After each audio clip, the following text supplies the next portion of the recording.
Ngayong araw ay nandito ako sa abandonadong dam sa Tanay Rizal, ang Laiban Dam. Naabandonado ito matagal ng panahon nang nakakalipas. Ang dahilan kung bakit ito hindi pinagpatuloy ay dahil sa soil problem ng lugar. Ayon sa mga scientists, masyadong malambot ang mga lupa sa paligid nito. Kaya hindi kayang harangan ng tubig na maiipon sa naturang dam. Dahil kung tinuloy daw itong dam ay posibleng magkaroon ng malaking landslide sa lugar na ito na posibleng magpalubog sa mga kalapit na barangay ng Laiban Dam. Kaya hanggang ngayong kasalukuyan ay isa na lang itong abandonadong dam na napaglumaan na ng panahon.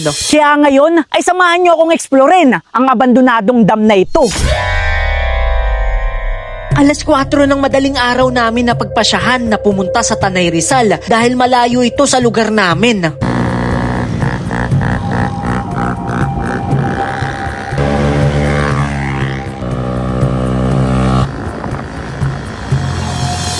Makalipas ang 3 oras na tuloy-tuloy na biyahe ay narating na namin ang Laiban Dam. Ayun mga kaibigan, papunta na tayo sa Laiban Dam, tol.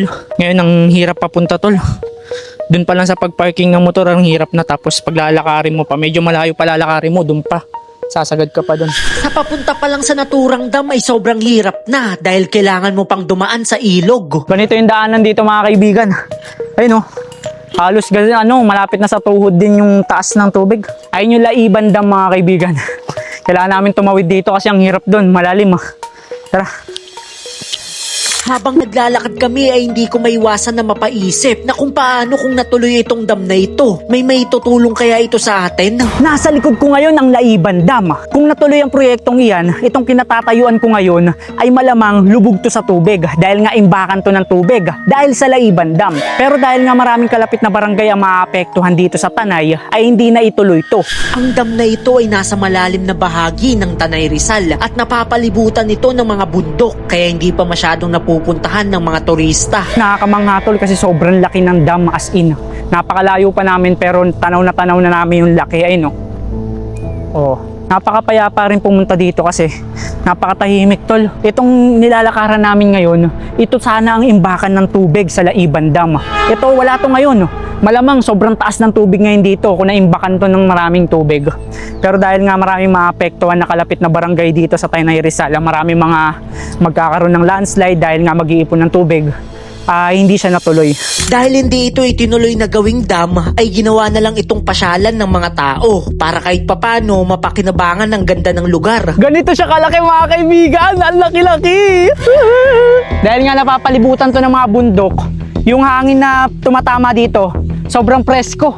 Kahit sobrang init ngayon, yung hangin naman, nalalabanan yung init kaya ang sarap pa rin. Pinuntahan namin ang pinakaharapan ng dam na ito para makita ng malapitan kung gaano ito kalaki. Ayun mga kaibigan, yung sa likod ko, ayun yung Laiban Dam mga tol. Sobrang laki talaga as in. At ito yung tinatapakan ko ngayon. Talagang running water tol, talagang gumagalaw. Ayun o. Possible ko na tuloy itong dam. Ito tol, lubog sa tubig, hindi lang ganito kataas. Totoo kasi mataas na nga yan, ayun o. Oh. Pero kung natuloy talaga yung dam na to, possible. Taas niyan, ayun, ganyan kataas yan. Sobrang laki talaga ng dam na ito sa personal. Malulula ka sa sobrang taas at mamamangha ka din sa ganda ng nasa paligid nito. Sobrang laki talaga niya mga kaibigan. Nakakapanghinayang lang kasi hindi nagamit. Pero alam ko kaya hindi ito nagamit kasi sa mga kadahilanan na marami maapekto ang mga tao, di ba? Kaya siguro nararapat lang din talaga na hindi ito nag-operate. Baka siguro minadali ito, hindi na naisipan na marami maapektuhan ng mga tao dito sa Tanay Rizal. Kaya ngayon napagtanto nila na hindi pala talaga pwede maglagay ng dam dito. Kaya ngayon iniwan na lang tong abandonado dito. Sayang lang nasimulan na no. Baga nagastusan na siya. Ayon sa mga lokal na nakatira dito, mahigit 10 years na daw itong abandonado. Pero hindi pa daw malinaw kung itutuloy pa ba ito ng gobyerno o hahayaan na lang na naabandona. Hanggang ngayon daw kasi ay pinag-aaralan pa ito kung itutuloy o hindi. Ganyan siya kalaki mga kaibigan. Sobrang laki talaga as in. Pero hindi nga nagamit, sayang lang. Pero nakakamangha lang makakita ng ganitong dam tol. First time ko lang makakita ng dam at ganito pala yung itsura niya. At kung natuloy ito mga kaibigan, possible ito sobrang taas talaga nito. gabundok ang tubig dito dahil nga naipon yung tubig. Pero dahil nga sa soil problem, dahil nga malalambot yung mga lupa na nakapaligid dito sa may Tanay Rizal, dito sa may dam na to, ay hindi siya posibleng lagyan ng dam kasi possible magkaroon ng mga landslide at pwedeng lumubog yung mga kalapit na barangay dito sa may Laiban. Kaya talagang nararapat lang din na hindi ginawa para rin sa kaligtasan ng mga taong nandito.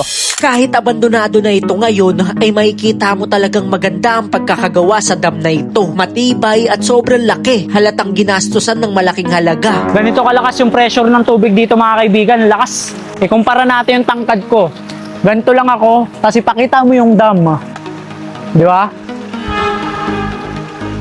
Doon yung makikita kung gaano to kalaki mga kaibigan. Gusto ko sanang pasukin kaso may gwardiya tol. Di tayo pinapayagan. Tapos ano kasi sa kadahilanan na meron daw mga nagbabandal dito at paggabi daw inaakyatan to ng mga kabataan, ginagawa daw pwestuhan. Kaya pati yung mga vloggers na pumupunta dito ay hindi na pinapayagan.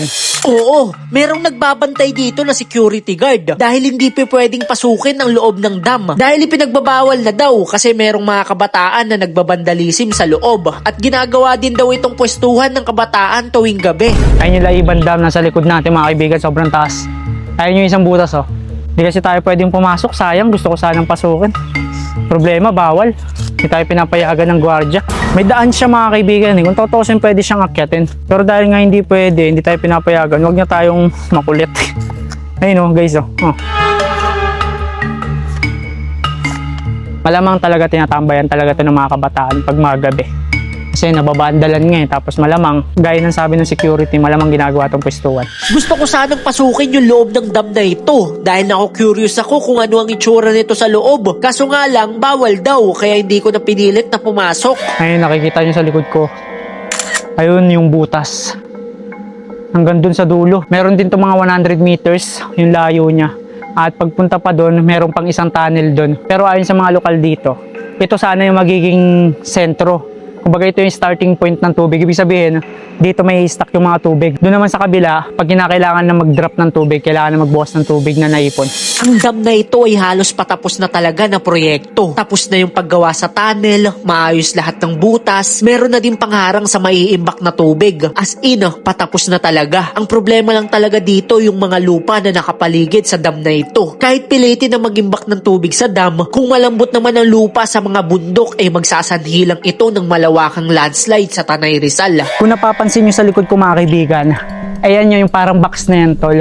Ayun yung nagsisilbing harang tol. Siguro meron bakal yan dati para maipon yung tubig dito. Dito lang mapupunta lahat yung tubig. At pag kinakailangan na magbawas ng tubig sa dam, doon lang magbubukas tong bakal na to at doon lang maagos yung tubig sa kabilang lagusan. Talagang all set na talaga tol. Mahalatang matibay naman yung pagkakagawa. Walang nakakaalam kung itutuloy pa ba ang dam na ito o hindi na. Pero isa lang ang malinaw, ang dam na ito ay tapos na talagang gawin. Pwede nang gamitin kahit anong oras. Siguro hanggang ngayon ay pinag-aaralan pa ng gobyerno kung paano gagamitin ng maayos ang dam nang walang maaapektuhan na tao sa paligid nito. Para sa akin ang dam na to, kung gumana to, is mas okay sana kasi maraming Pilipino or makikinabang ng supply ng tubig na to. Kaya tinayo to dito. Kaso ang isang nga lang sa problema talaga, meron naman siyang kabaliktaran na pangyayari na masyado nga daw malambot ang lupa dito nung nag-test sila kaya hindi siya magagamit. Pero possible daw kasi soon baka magamit pa daw to kung sakaling kapusin yung bagong dam na ginagawa dito ngayon. Ang masasabi ko dito sa Laiban Dam ay sobrang nakakamangha talaga dahil sa sobrang laki ng pagkakagawa sa kanya. Pero sayang lang dahil hindi nagamit, di ba? Pero nangyari yon para sa mga kaligtasan ng ating mga kababayan na nakatira dito sa Tanay Rizal. Kasi kung nangyari man yun na talagang tinuloy itong dam, possible talaga maapektuhan yung mga kalapit na barangay dito sa Laiban. Pero ayun tol, nakakamangha lang na makakita ng dam sa personal. Sobrang laki, sobrang nakakamangha.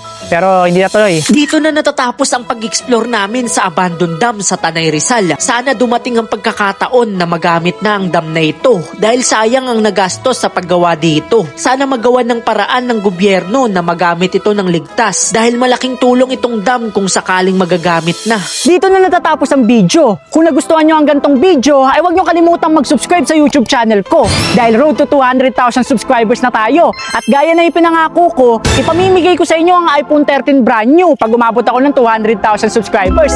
Kaya kung hindi ka pa nakasubscribe, mag-subscribe ka na! Let's go!